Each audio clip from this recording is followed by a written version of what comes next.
الحمد لله نحمده ونستعينه ونستغفره ونعوذ بالله من شرور أنفسنا وسيئات أعمالنا من يهده الله فلا مضل له ومن يضلله فلا هادي له وأشهد أن لا إله إلا الله وحده لا شريك له وأشهد أن محمدا عبده ورسوله يا أيها الذين آمنوا اتقوا الله حق تقاته ولا تموتن إلا وأنتم مسلمون يا أيها الناس اتقوا ربكم الذي خلقكم من نفس واحدة وخلق منها زوجها وبث منهما رجالا كثيرا ونساء واتقوا الله الذي تساءلون به والأرحام إن الله كان عليكم رقيبا يا أيها الذين آمنوا اتقوا الله وقولوا قولا سديدا يصلح لكم أعمالكم ويغفر لكم ذنوبكم ومن يطع الله ورسوله فقد فاز فوزا عظيما أما بعد فإن خير الحديث كتاب الله وخير الهدي هدي محمد صلى الله عليه وسلم وشر الأمور محدثاتها وكل محدثة بدعة وكل بدعة ضلالة وكل ضلالة في النار۔ علماء کرام، بزرگوں، نوجوانوں اور عزیز بچوں، اس مسجد میں آ کر کے بڑی مسرت ہوتی ہے کہ آپ حضرات وقت سے پروگرام میں تشریف لاتے ہیں، دلچسپی سے سنتے ہیں۔ اللہ تعالیٰ اس مجلس کو ہم سب کے حسنات میں درج کرے اور اس کا اجر و ثواب ہمیں عطا کرے۔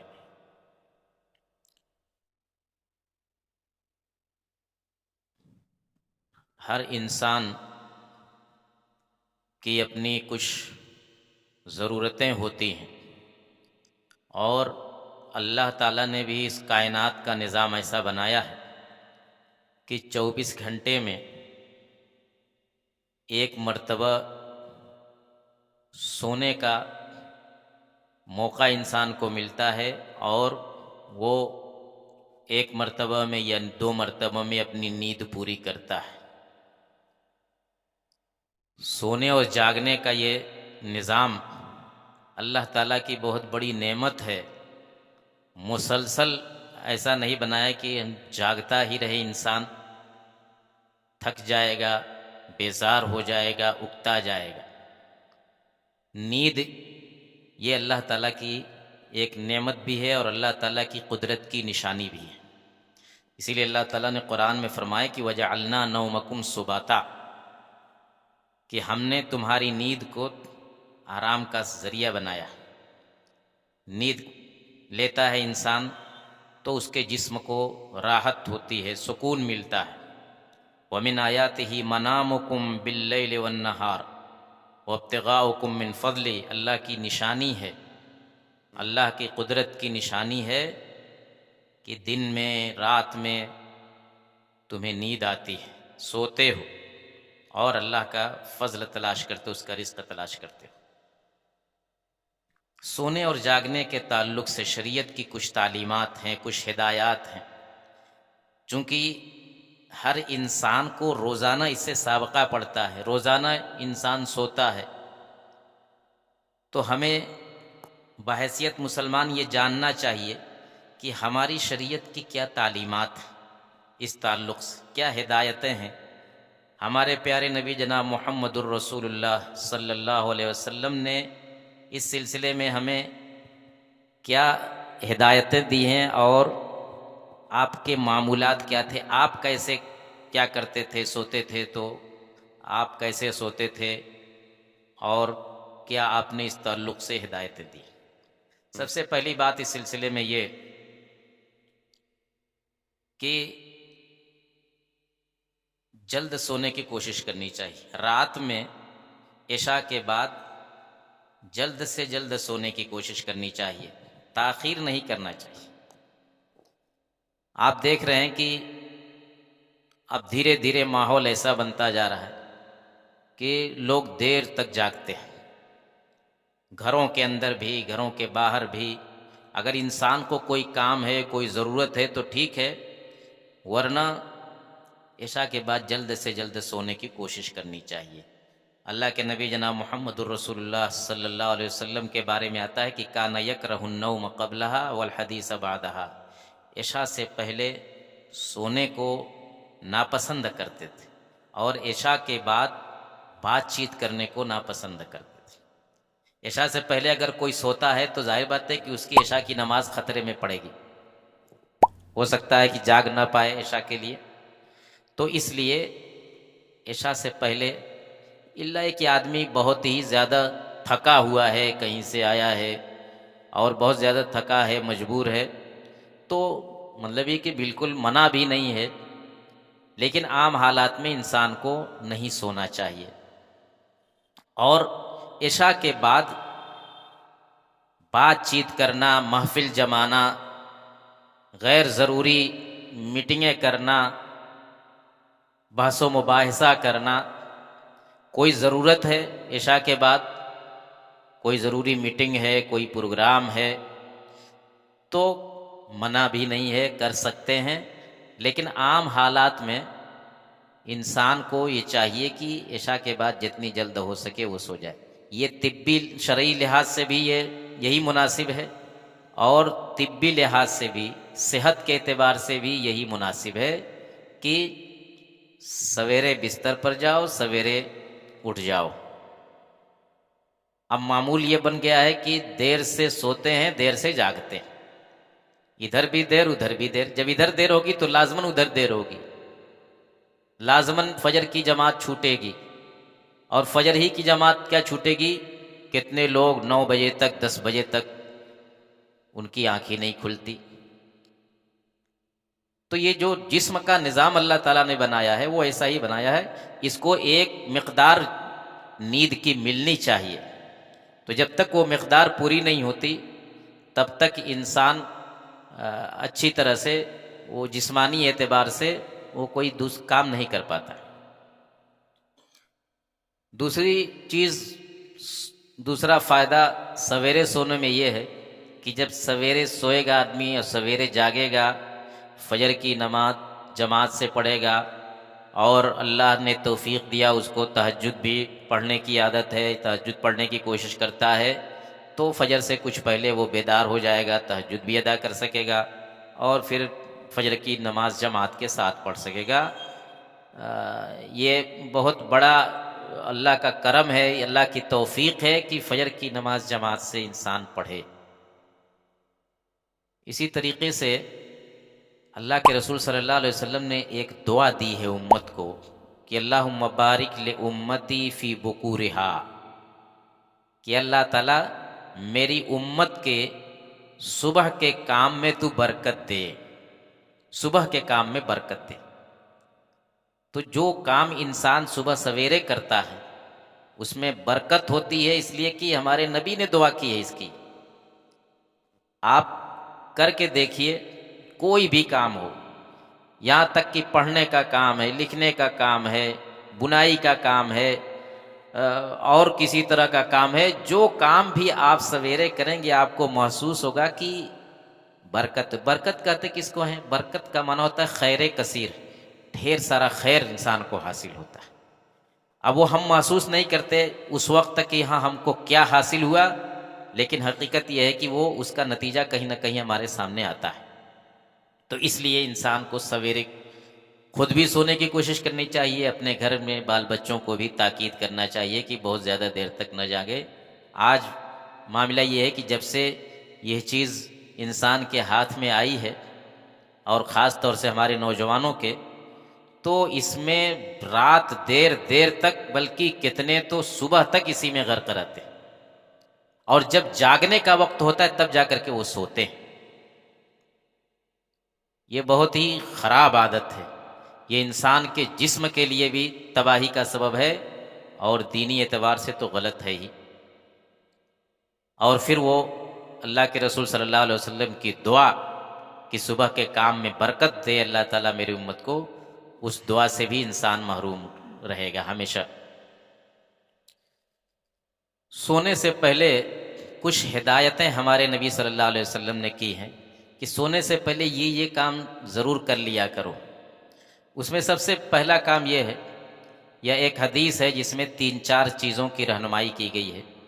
آپ نے فرمایا کہ جب تم سونے کے لیے جانے لگو تو اغلق بابک واذکر اسم اللہ واطفئ مصباحک واذکر اسم اللہ وأوقِ سقاءک واذکر اسم اللہ وخمر اناءک واذکر اسم اللہ۔ بسم اللہ پڑھ کر کے اپنے گھر کا دروازہ بند کرو۔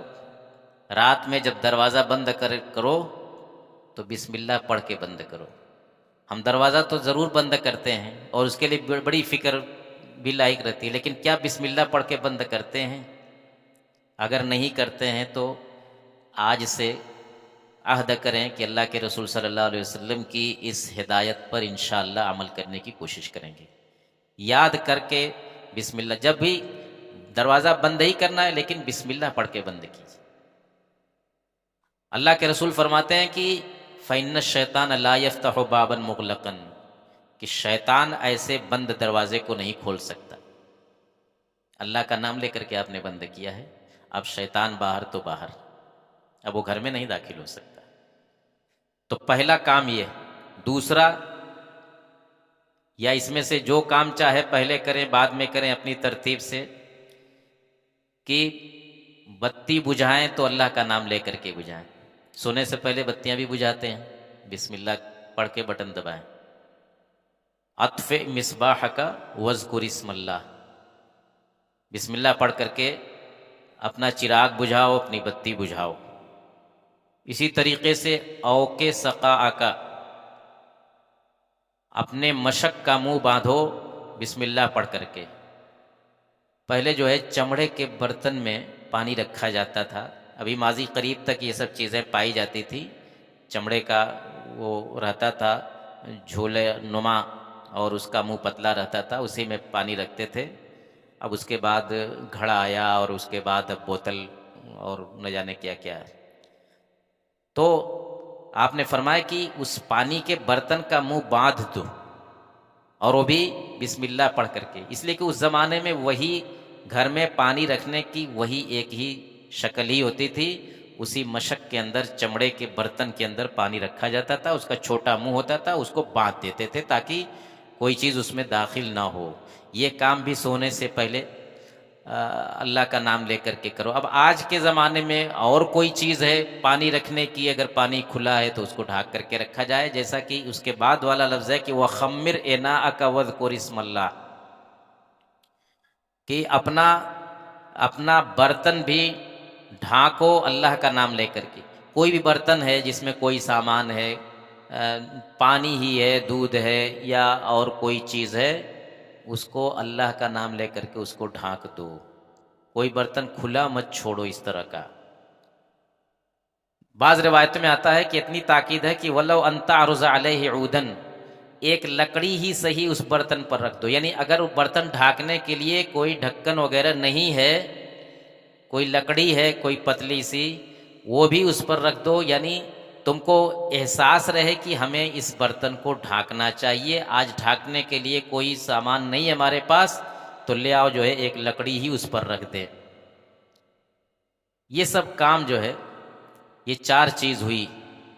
بسم اللہ پڑھ کے دروازہ بند کرو، بسم اللہ پڑھ کر کے بتی بجھاؤ، بسم اللہ پڑھ کر کے مشک کا منہ بند کرو، بسم اللہ پڑھ کر کے ہر برتن کو ڈھانک دو۔ اور اسی طرح سے ایک چیز اور کہ سونے سے پہلے گھر میں اگر آگ جل رہی ہو کسی بھی شکل میں تو اس کو بجھا دو۔ ایک تو چراغ بجھانا ہی ہے، اب وہ چراغ جس شکل میں ہو، آج تو چراغ یہ سب ہیں بٹن سے جلنے والے، لیکن اگر کبھی وہ چراغ بھی تیل والا چراغ جلائے ہیں تو اس کو بھی بجھانا ہے۔ اور کسی بھی قسم کی آگ اگر گھر میں جل رہی ہے تو اس کو بھی سونے سے پہلے لازماً بجھا دو۔ ٹھنڈی کے زمانے میں لوگ آگ جلاتے ہیں گھر میں، انگیٹھیاں جلاتے ہیں، لکڑیاں جلاتے ہیں، تو سونے سے پہلے اس کو بھی بجھا دو۔ ایسا نہ ہو کہ تم جلتی ہوئی آگ کو چھوڑ کر کے سو جاؤ، آگ آپ جانتے ہیں اس کا کوئی بھروسہ نہیں، کب اس کی کوئی چنگاری کہیں ادھر ادھر گئی اور گھر میں آگ لگ گئی۔ بلکہ یہاں تک ہے کہ اگر آپ کسی بند کمرے میں انگیٹھی جلا کر کے سوئے ہیں، کوئلہ جلا کر کے سوئے ہیں، آپ نے بند نہیں کیا، تو وہ آگ جو ہے آکسیجن کی کمی کا سبب بنتی ہے اور اس میں سونے والا سویا رہ جاتا ہے۔ ایسا ہمارے یہاں ایک مرتبہ ہوا تھا، آج کے 22 سال پہلے، کہ ایک ہی کمرے میں سے 4 لاشیں نکلی تھیں، اور وجہ کیا تھی کہ جلتی ہوئی آگ، ٹھنڈی کے موسم میں جلتی ہوئی آگ چھوڑ کر کے لوگ سو گئے اور دروازہ بند ہر طرف سے۔ نتیجہ یہ ہوا کہ جب صبح کو اس میں سے کوئی نکلا نہیں، دروازہ توڑا گیا، تو 4 کے چاروں اپنی زندگی سے ہاتھ دھو بیٹھے تھے۔ تو میرے بھائیو، اللہ کے رسول صلی اللہ علیہ وسلم کی یہ ہدایتیں ہمارے لیے بڑی کام کی۔ کبھی یہ غلطی نہیں کرنا چاہیے کہ جلتی ہوئی آگ کو، ضروری نہیں کہ کوئلے کی شکل میں، لکڑی کی شکل میں ہی آگ ہو۔ یہ جو اگربتی جلاتے ہیں، اس سے بھی آگ لگ چکی ہے، اس سے بھی آگ لگ چکی ہے، ایسے واقعات ہوئے ہیں۔ تو ان سب مواقع پر اگر اس طرح کا جلانا ضروری ہے تو کچھ ایسی جگہ جلایا جائے کہ جہاں سے اس کے کوئی چنگاری وغیرہ ادھر ادھر جانے کا امکان نہ ہو۔ ایک مرتبہ مدینے کے اندر رات میں ایک گھر میں آگ لگ گئی۔ صبح کو اللہ کے رسول صلی اللہ علیہ وسلم کو لوگوں نے بتلایا تو آپ نے فرمایا کہ ان هذه النار عدو لکم فاذا نمتم فاطفئوها، یہ آگ تمہاری دشمن ہے، دشمن، جب سونے لگو تو اس کو بجھا دیا کرو، جب سونے لگو تو بجھا دو، اس لیے کہ یہ آگ تمہاری دشمن ہے۔ آگ کسی کی نہیں ہوتی، وہ کب کس کو جلا دے کوئی نہیں جانتا۔ اس لیے یہ جو آگ لگی رات میں گھر میں، تو یہ یاد رکھو کہ سونے سے پہلے گھر میں کی ہر آگ بجھا کر کے سویا کرو۔ یہ جو چراغ ہوتے ہیں، خاص طور سے تیل والے چراغ، اور اس میں جو دھاگے وغیرہ کی شکل میں، ڈورے کی شکل میں بتی ہوتی ہے، تو اللہ کے رسول صلی اللہ علیہ وسلم نے فرمایا کہ کبھی کبھی چوہیا اس بتی کو کھینچ کر کے لے کے بھاگتی ہے اور ادھر ادھر لے آ کے پھینک دیتی ہے، جس سے آگ لگ جاتی ہے۔ یہ چھوٹی چھوٹی چوہیا گھر میں ہوتی ہے، تو وہ یہ کام کرتی ہے کہ چراغ کی بتی اپنے منہ سے پکڑ کر کے کھینچتی ہے، نکال دیتی ہے چراغ میں سے، اور اس کو کہیں لے آ کر کے چھوڑ دی۔ اب کیا ہوگا نتیجہ؟ لازماً آگ لگے گی گھر میں۔ تو اس طرح کی شکلیں ہوتی ہیں، اس لیے یہ بڑی تاکید ہے کہ چاہے وہ آگ چراغ کی شکل میں ہو، لکڑی کی آگ ہو، کوئلے کی آگ ہو، یا اور جس شکل میں بھی ہو، اس کو بجھا کر کے سونا چاہیے۔ یہ اتنا کام جو ہے سونے سے پہلے کر لو۔ ایک بات اور آپ نے تاکید کی ہے کہ عشاء مغرب کی جب اذان ہو یا سورج غروب ہو تو اپنے بچوں کو گھر میں بند کر لیا کرو، باہر نہ کھیلنے دو۔ حدیث کے الفاظ ہے کہ اذا جنح اللیل او امسیتم فکفوا صبیانکم فان للشیاطین انتشارا، کہ جب رات آنے لگے یا جب شام ہو جائے تو اپنے بچوں کو گھر میں روک لو، کیونکہ اس وقت شیطان ادھر ادھر پھیل جاتے ہیں۔ جب سورج غروب ہوتا ہے، جب رات کا آغاز ہوتا ہے، تو اس وقت شیطان بہت تیزی سے پھیلتے ہیں، اور وہ شیطان جب پھیلتے ہیں تو وہ اپنا شکار تلاش کریں گے، کس کے اوپر سوار ہو جائیں، کس کو اپنے قبضے میں کریں۔ تو خاص طور سے چھوٹے بچوں کو وہ زیادہ اپنا ہدف بناتے ہیں۔ تو آپ نے فرمایا کہ اپنے بچوں کو سورج غروب ہونے کے وقت گھر میں بند کر لیا کرو، باہر نہ گھومنے دو۔ کیا آج ہمیں اللہ کے رسول صلی اللہ علیہ وسلم کی یہ ہدایت معلوم ہے، یہ یاد ہے؟ کیا ہم اپنے بچوں کو روکتے ہیں، اس وقت گھر میں لے آتے ہیں؟ دیکھ، مغرب کی اذان ہوتی ہے، نماز ہوتی ہے، مسجدوں کے ارد گرد یہ چھوٹے چھوٹے بچے، اس قدر مسلم بچے اس قدر شور مچاتے ہیں کہ مغرب کی نماز پڑھنا مشکل ہوتا ہے۔ اگر ہم اللہ کے رسول صلی اللہ علیہ وسلم کی اس ہدایت پر عمل کرتے تو یہ نماز پڑھنے والے بھی سکون سے نماز پڑھتے، اور ہمارے بچے بھی شیطانی اثرات سے محفوظ رہتے۔ اس کے بعد جب ہم سونے کے لیے جائیں تو سب سے پہلی ہدایت یہ ہے کہ اذا اتیت مضجعک فتوضأ وضوءک للصلاۃ۔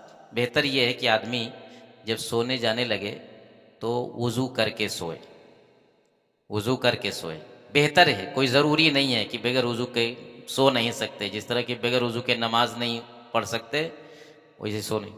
اگر آپ اس کی عادت ڈالیں تو یہ اچھی بات ہے۔ اگر آپ کا وضو برقرار ہے عشاء کا تب تو اور اچھی بات ہے، کوئی مسئلہ ہی نہیں۔ لیکن اگر نہیں ہے تو سونے سے پہلے وضو کر لیں تو یہ اچھی بات ہے، اللہ کے نبی صلی اللہ علیہ وسلم کی ہدایت ہے۔ اس کے بعد جب بستر پر جائیں تو اس وقت ہدایت یہ ہے کہ بستر کو اچھی طرح سے صاف کر لیں۔ یہ نہیں کہ جیسے تیسے آئے بستر میں داخل ہو گئے، نہیں۔ نبی صلی اللہ علیہ وسلم فرماتے ہیں کہ جب تم میں سے کوئی شخص اپنے بستر پر جانے لگے تو اپنے تہبند کے کنارے سے بستر کو صاف کر لے اچھی طرح سے۔ یہاں بھی بسم اللہ پڑھنے کا تذکرہ کہ بسم اللہ پڑھ کر کے اپنے لنگی کے، اپنے تہبند کے کنارے سے اپنے بستر کو صاف کر لے، جھاڑ لے۔ اور بعض روایتوں میں ہے کہ 3 مرتبہ صاف کرے۔ کیوں؟ کہتے ہیں کہ کیونکہ اس کو نہیں معلوم کہ میرے بعد یہاں کون سی چیز آ گئی۔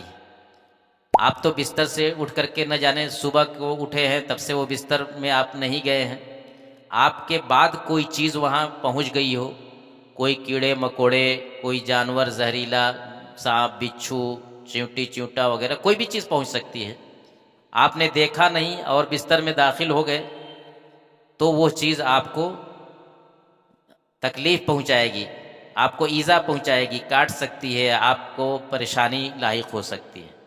تو اس لیے اس کی تاکید ہے کہ بستر صاف کر لیا کرو۔ آج کے موسم میں، خاص طور سے جاڑے کے موسم میں، جب کہ بستر بہت زیادہ لدا پھدا ہوتا ہے، کمبل ہے، لحاف ہے، گدے ہیں، تو اس میں اور زیادہ کسی چیز کے داخل ہونے کی گنجائش رہتی ہے۔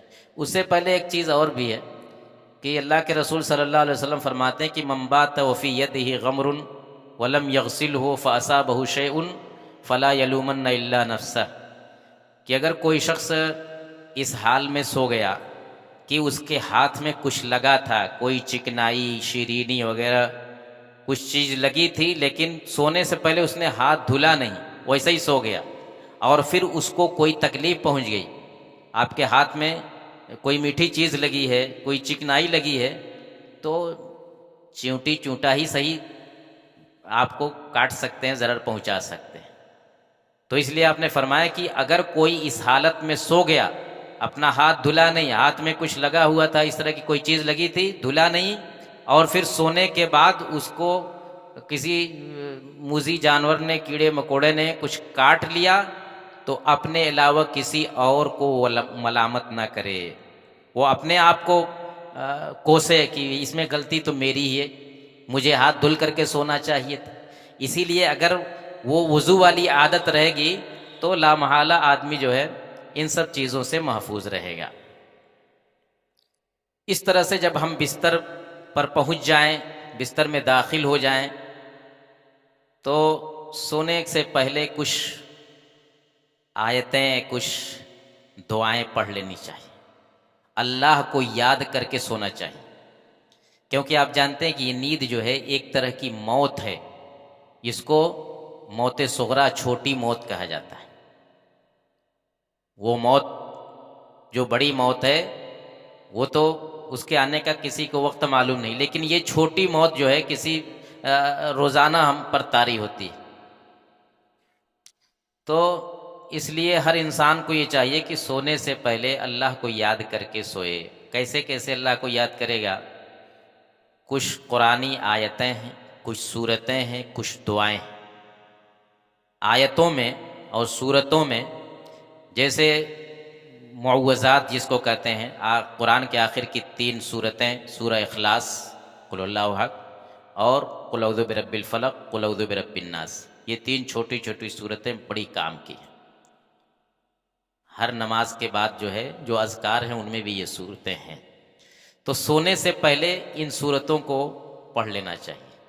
اللہ کے رسول جناب محمد الرسول اللہ صلی اللہ علیہ وسلم کا معمول تھا. حضرت عائشہ فرماتی ہیں کہ اللہ کے رسول جب سونے کے لیے جاتے تو اپنا دونوں ہاتھ یا اپنی دونوں ہتھیلی ملاتے اور اس میں پھونکتے اور پھر تینوں صورتیں پڑھتے، قل هو اللہ احد، قل اعوذ برب الفلق، قل اعوذ برب الناس، اور پھر اس کو اپنے پورے جسم پر وہ ہاتھ پھیرتے، دونوں ہاتھ پورے جسم پر پھیرتے تھے یہ تینوں صورتیں پڑھنے کے بعد.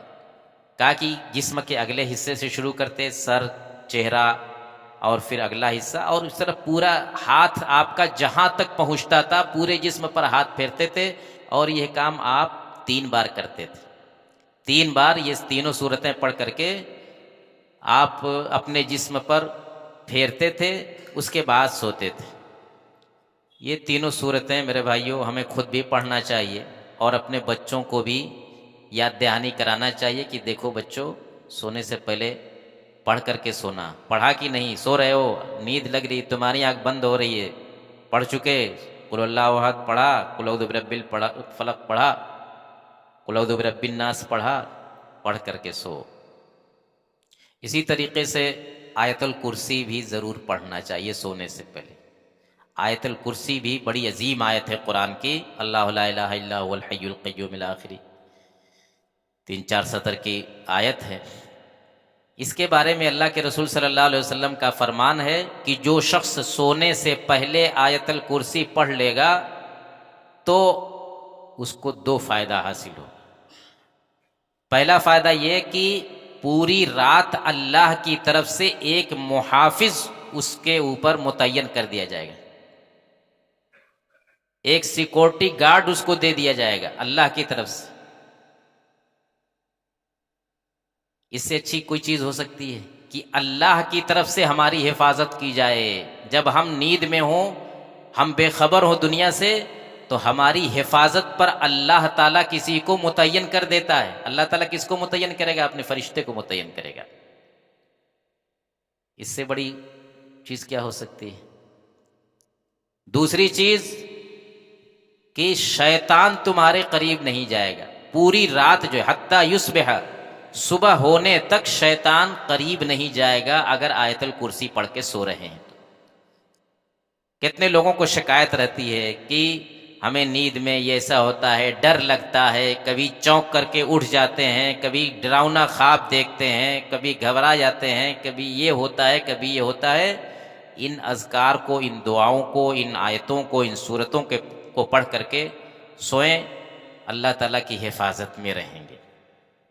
اسی طریقے سے سورہ بقرہ کے آخر کی 2 آیتیں، آمن الرسول بما انزل الیہ من ربہ والمؤمنون سے 2 آیتیں، ان کو بھی پڑھنے کے بارے میں حدیثوں میں ترغیب دی گئی ہے، اور کہا گیا کہ من قرأ آیتین من آخر سورۃ البقرہ کفتہ ہو، کہ سونے سے پہلے جو شخص سورہ بقرہ کی آخری 2 آیتیں پڑھ لے گا تو یہ دونوں آیتیں اس کے لیے کافی ہوں گی.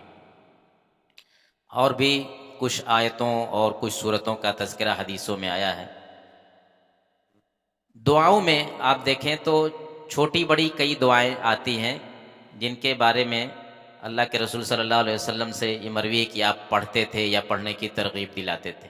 اس میں سب سے چھوٹی دعا جو بخاری وغیرہ کے اندر بھی ہے، اللہم بسمک اموت و احیا، اللہم بسمک اموت و احیا. کچھ دوسرے الفاظ بھی ہیں، بسمک اللہم اموت و احیا، کہ اے اللہ تعالیٰ تیرے ہی نام سے میں مرتا ہوں اور میں جیتا ہوں، تیرے ہی نام سے میرا مرنا اور جینا تیرے ہی نام سے. چونکہ یہ نیند بھی ایک موت ہے تو انسان سونے سے پہلے کہے کہ اللہ تعالیٰ یہ میں سو رہا ہوں، یہ موت اگر ہے تو تیرے ہی نام سے، زندگی ہے بھی تو تیرے نام سے. یہ چھوٹی سی دعا خاص طور سے بچوں کو یاد کرا دینا چاہیے. ایسے ہی ایک دعا ہے، الحمدللہ الذی اطعمنا وسقانا وکفانا وآوانا فکم ممن لا کافی لہ ولا مؤوی. یہ دعا ہے کہ اللہ کا شکر ہے، سونے سے پہلے یہ دعا پڑھے انسان کہ اللہ کا شکر ہے کہ جس نے ہم کو کھلایا پلایا اور ہماری کفایت کی، ہمارا انتظام کیا، ہم کو پناہ میں رکھا۔ کتنے ایسے لوگ ہیں جن کی کوئی کفایت کرنے والا، جن کو کی کوئی دیکھ ریکھ کرنے والا نہیں ہے، جن کو کوئی پناہ میں لینے والا نہیں ہے۔ اور بھی چھوٹی بڑی بہت ساری دعائیں۔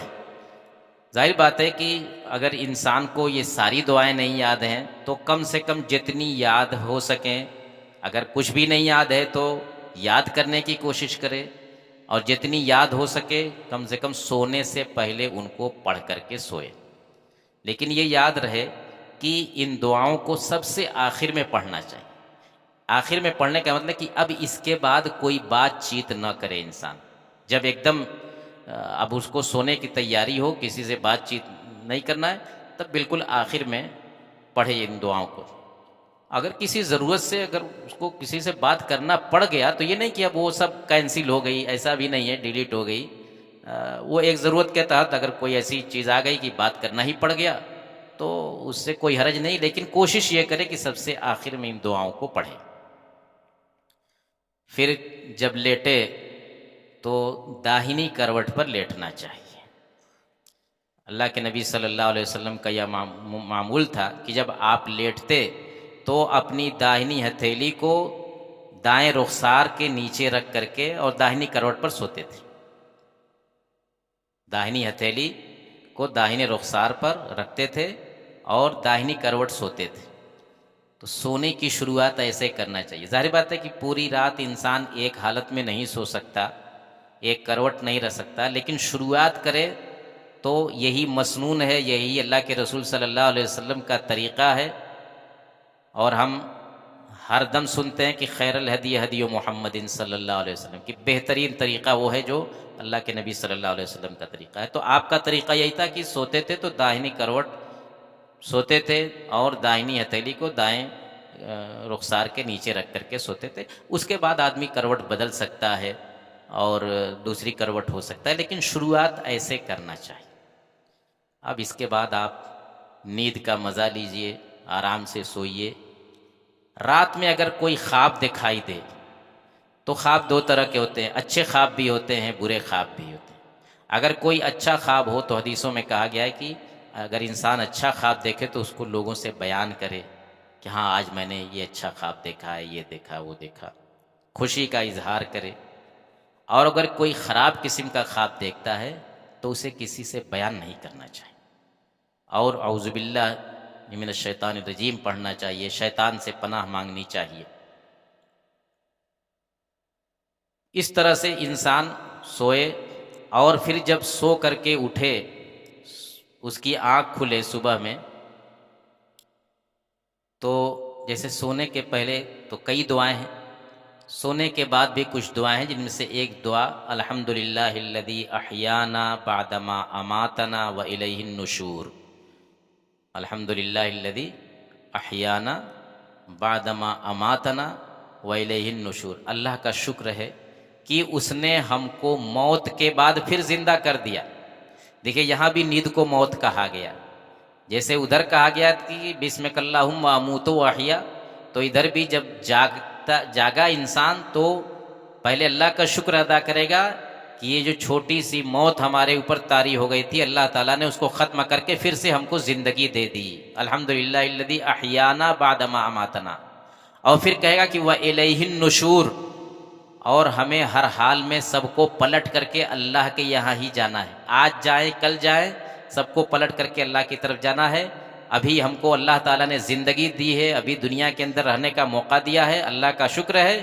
آج نہیں کل سب کو پلٹ کر کے اللہ کے پاس جانا ہے۔ اس طریقے سے انسان جو ہے یہ سب سونے جاگنے روز مرہ کے یہ معمول ہیں ہمارے، روزانہ ہمیں کرنی ہوتی ہے، روزانہ سونا ہوتا ہے۔ تو ضروری ہے کہ ان چیزوں کو ہم اپنے ذہن میں رکھیں۔ یہ کوئی بہت مشکل چیز نہیں ہے، کوئی بہت مشکل چیزیں نہیں ہیں۔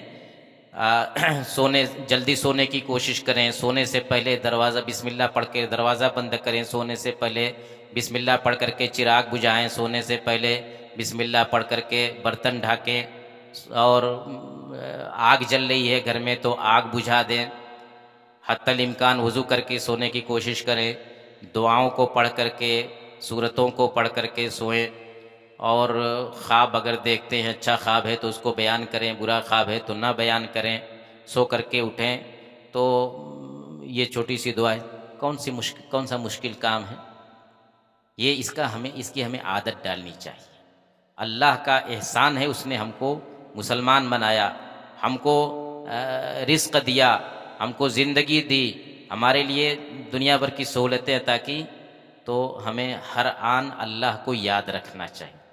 سونے کی کچھ شکلیں ہیں جن کو بتا کر کے میں اپنی بات ختم کروں گا۔ کچھ شکلیں ہیں کہ اس طرح سے نہیں سونا چاہیے۔ پہلی شکل اس میں سے یہ ہے کہ پیٹ کے بل سونے سے منع کیا گیا ہے۔ پیٹ کے بل آدمی، پیٹ نیچے رہے، چہرہ نیچے رہے، اس طرح سے سوئے، اس سے منع کیا ہے۔ ایک صحابی کہتے ہیں کہ ایک مرتبہ میں مسجد میں پیٹ کے بل لیٹا ہوا تھا، تو میں نے دیکھا کہ کوئی میرا پیر جو ہے، اپنے پیر سے میرا پیر ہلا رہا ہے۔ میں نے متوجہ ہوا تو دیکھا کہ اللہ کے رسول صلی اللہ علیہ وسلم تھے۔ آپ نے فرمایا کہ ھذہ ضجعۃ یبغضھا اللہ تعالی، کہا کہ سنو، سونے کا یہ طریقہ اللہ تعالیٰ کو بےحد ناپسند ہے۔ سونے کا یہ طریقہ اللہ تعالیٰ کو بےحد ناپسند ہے۔ اور آپ کسی ڈاکٹر سے پوچھیں گے تو وہ بھی یہی کہے گا کہ اس طرح سونا جسم کے لیے بہت نقصان دہ ہے۔ تو اللہ کو بھی پسند نہیں ہے، اور طبی لحاظ سے بھی یہ اچھی چیز نہیں ہے، اس لیے اس طرح نہیں سونا چاہیے۔ بہت سے لوگ اس طرح سونے کے عادی ہوتے ہیں، اس سے بچنا چاہیے۔ اگر کسی کو عادت ہے تو اس کو دھیرے دھیرے چھوڑ دینا چاہیے۔